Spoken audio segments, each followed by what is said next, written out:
parroquia del Cristo de la Victoria y además muy amablemente colaboró hace 2 años conmigo para preparar el vídeo de la Bouza y con el alumnado, con Enrique, una persona del movimiento vecinal. En aquel momento el trabajo estaba centrado en cómo el barrio consiguió la Bouza, el Parque de la Bouza. Pero bueno, una cosa está unida a la otra, es decir, el origen del barrio, y entonces, pues como es una persona muy sabia y lo cuenta muy bien, y con los alumnos lo contó muy bien, pues por eso me gustaba traerlo para que lo conocierais y que él nos contara un poquito, pues el origen. Mira, Emilio, ella es Pilar, es compañera mía de historia, ella es Cristina Baltar, de matemáticas, Elsa, de galego, María, también compañera mía del departamento de historia, y Daniel, que es profesor de tecnología. Bueno, y a Mónica, que ya la conoces, que es la coordinadora. Sí, a Mónica ya la conoces. Sí. Y bueno, sin más, te damos la palabra.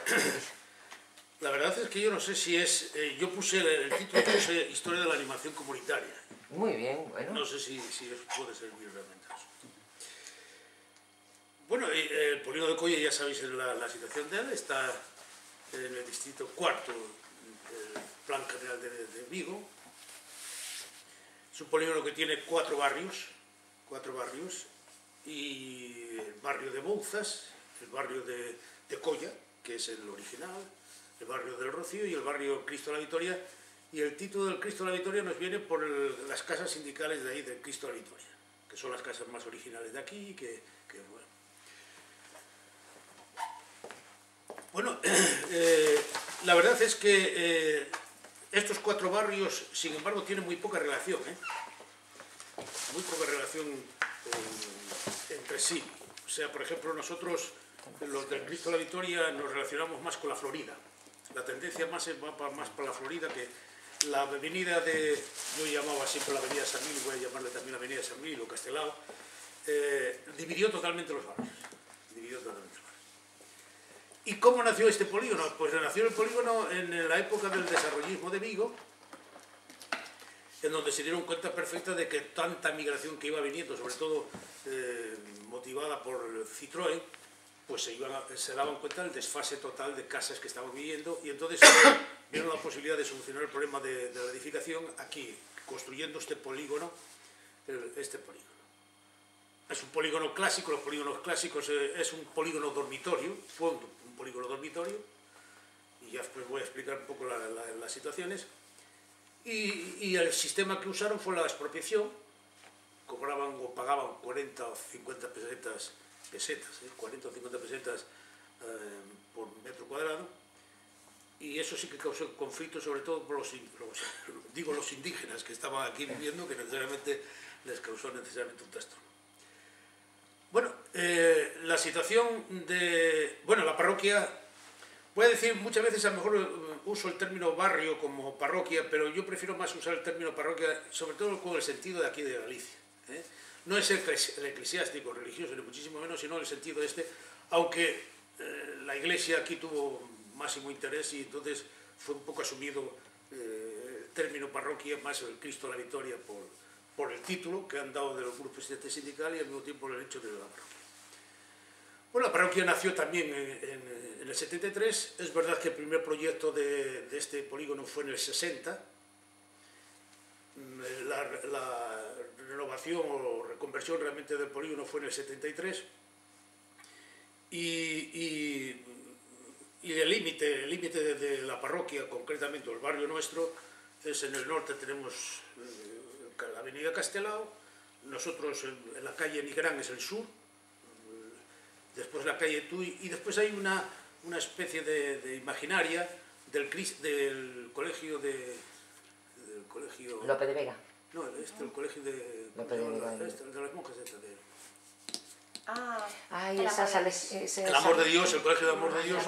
Hay una imaginaria ahí que, por lo tanto, es un barrio que tiene nosotros ya los cálculos, no sé si estamos tanto desfasados, pero más o menos calculábamos 2.700 viviendas, incluso calculamos una población de 15.000 personas, más o menos.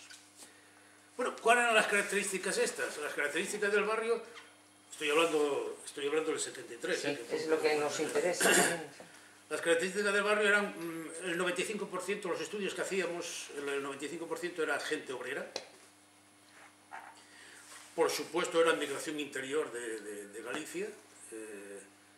Después tenían un alto índice de natalidad porque las viviendas las daban por el índice de natalidad y estaba el 3,2 de natalidad. Era un barrio muy joven, muy parecido al que... Al de Navia. Muy parecido, hay muchísimo crío.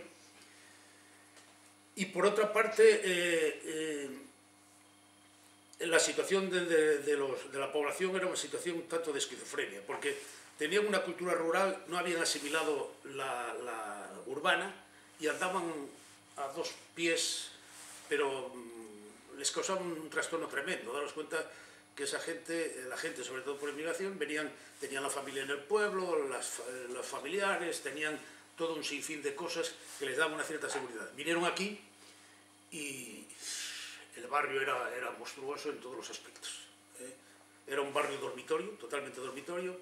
Se dedicaron solamente a construir las viviendas, pero había un desfase totalmente de los servicios. No había ni comercios, no había centros de socialización, no había centros de estudio.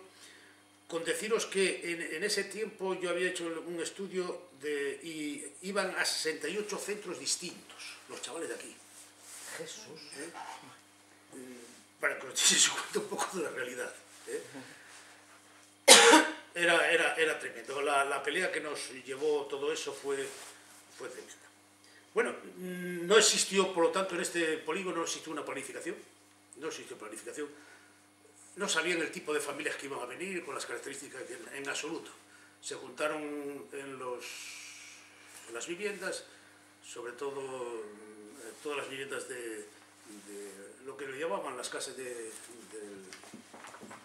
la vivienda, le llamaban la vivienda, y ahí formaron unos verdaderos guetos, porque venían gente con unas problemáticas increíbles y lo juntaban todos con unos conflictos tremendos, que no solamente se fue ahí, sino también en la calle Tuy, las viviendas estas que estaban también,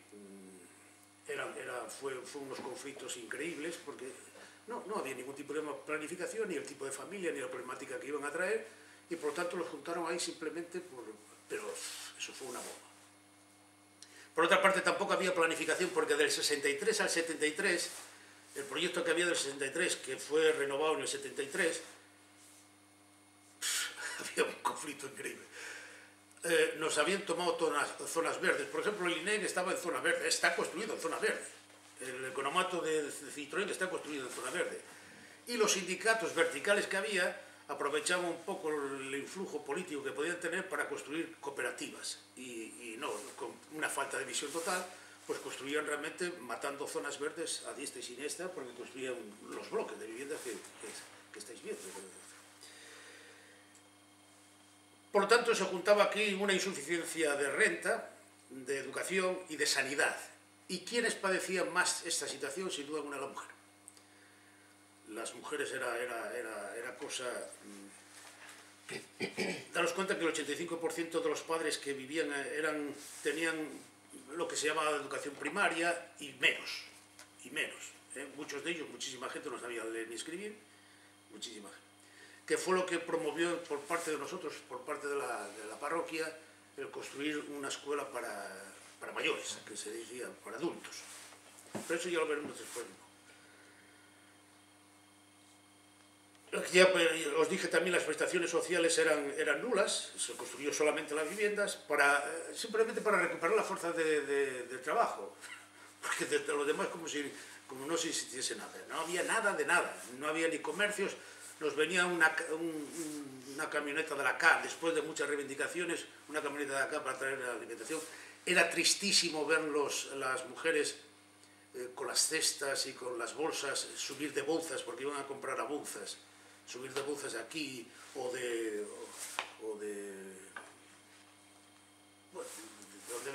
donde viniesen. Muchísimas veces era toda una migración de gente con bolsas cargadas de comida, que muchas veces era tristísimo, Bueno, por supuesto que políticamente no había nada, era un barrio destemperado.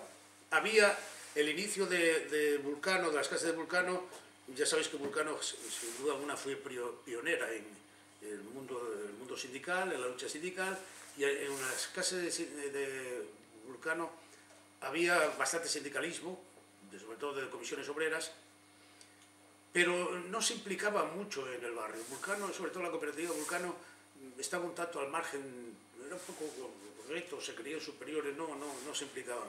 Estas casas de Vulcano son esas rosas que hay ahí. No, de Vulcano, ¿veis la calle Porriño? Sí. Al lado del cementerio. Del cementerio. Esas que son hay las por ahí. las casas de Vulcano. Ya. La cooperativa de Vulcano, la original. Después hay unas casas más aquí. Más aquí enfrente del cole, ¿verdad? Bueno, pues entonces estaba totalmente desvertebrado y al mismo tiempo damos cuenta que era el tiempo del franquismo, que había una represión increíble, por lo que después os contaré también. Las consecuencias de todo esto fueron unas consecuencias psicosociales tremendas. Yo lo que primero detecté fue la soledad de la gente. Gente migrante que venía aquí, que sufría individualmente en familia, de una familia como patriarcal, como podía vivir en el rural, venía aquí a una familia nuclear, que la relación era marido, mujer, hijos, y al mismo tiempo desconocían totalmente al vecino, no sabían absolutamente nada, y cada uno, pues una anarquía total en el barrio, porque no había absolutamente nada, no había calles. Yo os diré que hacíamos concursos de ratas, para denunciar realmente los hechos, que mordieron, las ratas mordieron a críos aquí. Entonces hacíamos concursos de ratas, que después nos vimos negros para cazar ratas. Había cantidad de ratas, pero no logramos cazar a una. Y teníamos, como venía la prensa y venía la televisión, teníamos que comprar ratas de plástico. De atrezo. Voy a soltaros algunos chascarrillos de estos porque así rompe un poco. Pero fue así. El día que las necesitaste, las ratas fueron de vacaciones. No, fuimos a cazar a ratas a varios sitios, sobre todo a las empresas, a ver si logramos, a las afueras de las empresas, a ver si logramos cazar alguna rata, porque había rata de la más grande, la que rabo más largo, y 50.000 cosas que venía la prensa y teníamos que preparar el asunto. Pero al mismo, después la suciedad era tremenda. No había calles, eran caminos, eran polvorientos, y después había una charca en donde está la guardería, la Plaza del Pueblo. La Plaza del Pueblo, eso era una charca inmunda, donde era una infección de mosquitos y de ranas. El color de las ranas en el verano era espantoso. Teníamos un programa por Radio Popular, cuando era otra Radio Popular, cuando era un Radio Popular más popular. Sí. Entonces teníamos un programa ahí en donde poníamos, siempre iniciaba con el color de la rana, y había un macho rana que tenía un bozarrón, y le poníamos el micro, y a partir de ahí entonces sacudíamos a diestra y siniestra todas las cosas burradas. Por lo tanto, la amarga soledad que sí que después, claro, la gente venía del rural, se compraba un piso, lograba mejor comprar 2 caballos y hipotecaba totalmente su vida. Entonces era tremendo, eran esclavos de los horarios, de las horas extras. Era un barrio dormitorio de verdad. La gente trabajaba, y las mujeres, muchísimas veces la soledad de la mujer era tremenda, porque venían los maridos, cuando venían agotados, porque eran horas para sacar adelante primero los hijos, segundo la vivienda, y estaban hipotecados totalmente por la situación. Eso también tuvo unas repercusiones muy serias, sobre todo a los críos. Los críos, yo recuerdo que hice un estudio en donde solo 7% de los niños llegaban a BU, lo que se llamaba BU. Madre mía, qué dato, ¿no? Y un 2% a COU. ¿Estás hablando de qué año? Pues del 73 al 77, 78. Esto me parece que lo hice por hacia el 77, 78. Pensando que era una dispersión total. Los críos no iban a... No tenía un colegio de referencia, ¿no? No tenía ningún tipo de referencia. Aquí tampoco había un centro donde pudiesen encarnarse realmente y implantar necesariamente un ambiente, una situación, los críos no se conocían, tampoco, no se conocían, porque muchos vinieron del pueblo y al mismo tiempo aquí no tenían ocasión para conocerse, porque no había centro de socialización y de encuentro, andaban por el monte jugando, por eso tuteaban a lo que decía antes, a las ratas y a todos los bichos. Por lo tanto, la gravedad de los niños se notaba totalmente en el fracaso escolar. Se notaba en el fracaso escolar y era una situación realmente penosísima. Porque además del fracaso escolar, que muchos de ellos entonces dejaban de estudiar, se juntaba también el paro. El paro, y era un caldo fenomenal para la droga y para la delincuencia.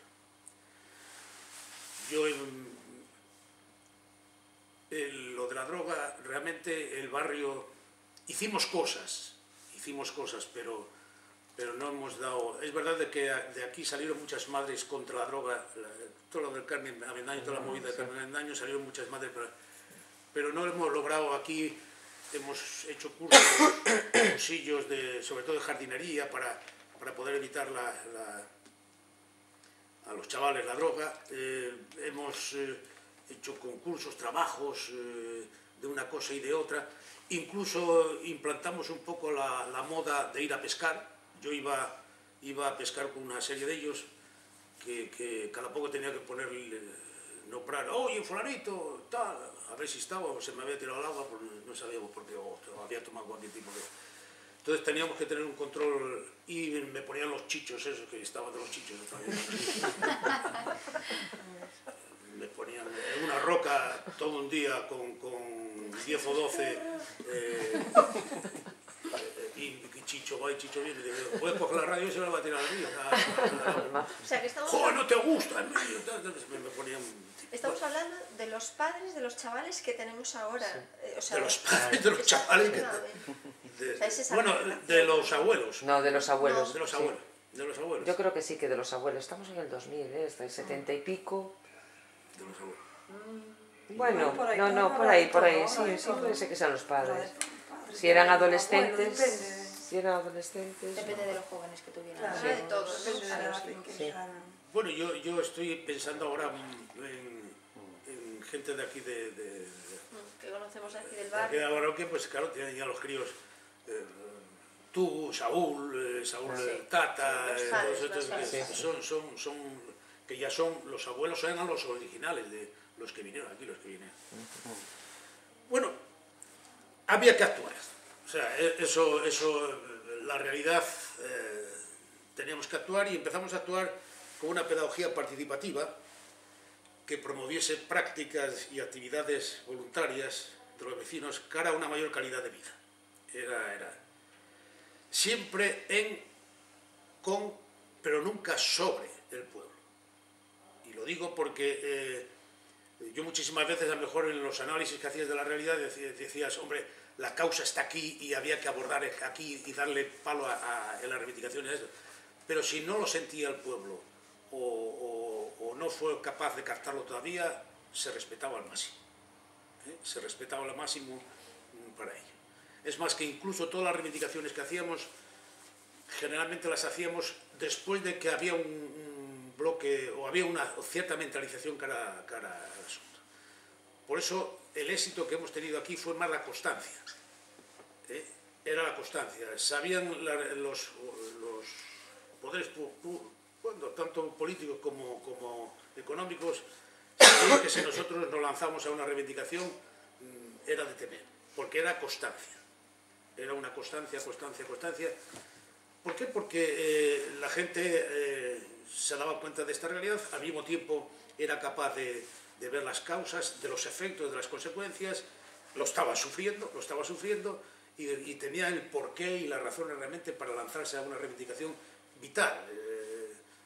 Es verdad que, por ejemplo, en África o en Latinoamérica las reivindicaciones son entre la vida y la muerte, pero aquí era conseguir un grado un poco más de calidad de vida, era un grado más de los derechos humanos, era todo un sinfín de cosas. En línea general, nuestra metodología tuvo un punto de partida que fue empezar a crear necesariamente los análisis todos los estudios, hicimos cantidad de estudios. Yo soy sociólogo y constantemente estaba haciendo estudios, sobre todo donde detectaba. Y al detectar determinadas cosas hacía un estudio y eso se vendía después como churros. La prensa venía y lo trataba y los ponía con grandes titulares. Eso a los poderes se les sacaba de quicio. Y éramos 4 gatos, pero éramos 4 gatos que empezábamos a ver las causas y los efectos de todo, y al mismo tiempo éramos capaces de tener un gran respeto y transmitirlo constantemente también a los demás. Tener una gran paciencia también. Porque, 30 años esperando por el parque es más que paciencia. Entonces, empezamos así, analizando las causas y las consecuencias, con un estilo propio. Era fomentar el espíritu y práctica de la autoayuda. Sentirnos realmente... antes yo dije de lo de la parroquia. La parroquia, pusimos parroquia porque la gente necesitaba sentirse miembro socio de un barrio. Venía de migración, había dejado el pueblo aparte y tenía que sentirse vitalmente... raíces. Sí, raíces. Y entonces, por eso aquí hay mucha gente, sobre todo la gente que es más antigua de aquí, que tú le preguntas, ¿tú eres de Colla? Y dice, no, yo soy del Cristo de la Victoria. Porque era el sentido realmente de pueblo, de parroquia que estaba asistiendo. Bueno, pues era... Después el problema más sentido también era otra de las cosas, sobre todo tratamos de captar el problema más sentido del barrio, del vecindario. Aunque a lo mejor veíamos yo a lo mejor veía que podíamos ir más por aquí, pero sin embargo, si no estaba sentido por el vecindario, lo respetamos. Y sobre todo las decisiones se tomaban asambleariamente. Esto pues, era asambleario, era el barrio, se tocaba el cuerno y el barrio venía y se tomaban decisiones y discusiones y unas peloteras increíbles. Terminabas, yo gastaba más pastillas de Juanola de esas, porque a grito pelado terminábamos, pero después estábamos estupendamente. Siempre teníamos un programa de objetivos y medios realistas. Eso también era muy importante para nosotros.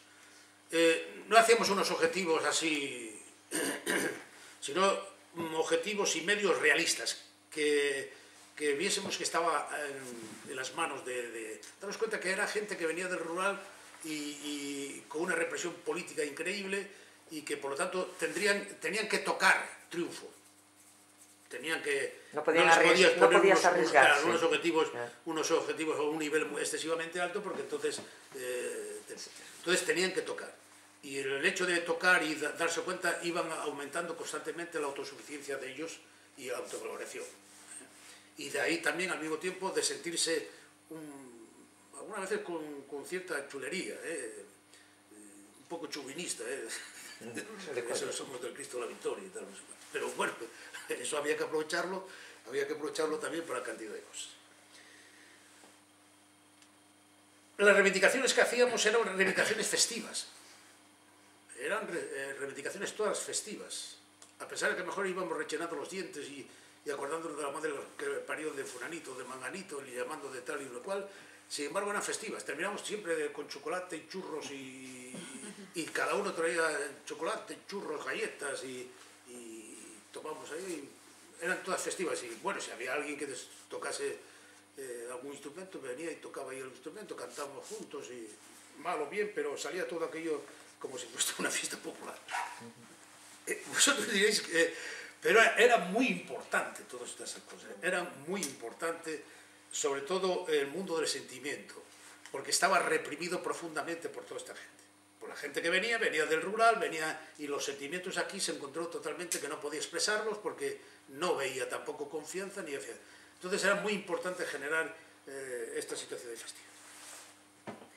¿Cuáles eran a corto plazo las luchas? Yo no sé si me estoy liando demasiado. No, yo creo que no. ¿Cuáles eran a corto plazo las luchas más inmediatas que teníamos? Algunos yo los he citado. El transporte de Colla, aquí venía solamente un microbús, que venía cuando le daba la gana, claro. Tío. Venía cuando aquí el señor Vitrasa nos mandaba un microbús porque debía ser aquella... Lo que le sobraba. Sí. Y no. Entonces fue una pelea yo recuerdo, voy a decirlo por aquí, que son de los chinos. Inauguramos la Caja de Ahorros y una sala de la Caja de Ahorros y vinieron todas las autoridades.